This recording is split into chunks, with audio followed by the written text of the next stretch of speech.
నటసింహం నందమూరి బాలకృష్ణ హీరోగా నటించిన చిత్రం డాకు మహారాజ్. హిట్ చిత్రాల దర్శకుడు బాబీ కొల్లి ఈ చిత్రానికి దర్శకత్వం వహించారు. ఈ మూవీ ప్రీమియర్ షో చూసి మంచి పాజిటివ్ వైబ్స్తో రివ్యూ ఇస్తున్నా. సినిమా ఎలా ఉందో చెప్పే ముందు మన ఛానల్కి కొత్తగా వచ్చినవాళ్లు ప్లీజ్ సబ్స్క్రైబ్ చేసుకోండి. ఇలాంటి రివ్యూలు ఇంకా బోలెడన్ని కొత్త కొత్త మూవీ అప్డేట్లు మీ ముందుకు వస్తాయి. ఇక సినిమా రివ్యూలోకి వెళ్తే సినిమా మాత్రం వేరే లెవెల్లో ఉంది. అస్సలు ఊహించని విధంగా ఉంది.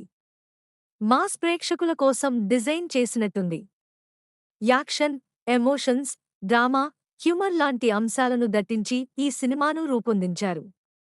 నందమూరి బాలకృష్ణ బాబీ డియోల్ పెర్ఫార్మెన్స్ చూపించిన తీరుతో ప్రేక్షకుడికి పైసా వసూలే. డాకు మహారాజ్ గెటప్లో బాలయ్య ఎరగదీశాడు. బ్యాక్గ్రౌండ్ స్కోర్, మ్యూజిక్కి బాక్సులు బద్దలైపోతున్నాయి. తమన్ అందించిన బీజిఎం అయితే మంచి జోష్ను కలిగించింది. ప్రతి చోట గూస్బంప్సే. ఇక ఫైనల్గా చెప్పాలంటే ఈ మూవీ ఈ వీకెండ్కి మంచి ఎమోషనల్ అండ్ యాక్షన్ ఎంటర్టైనర్ అని చెప్పడంలో ఎలాంటి సందేహం లేదు.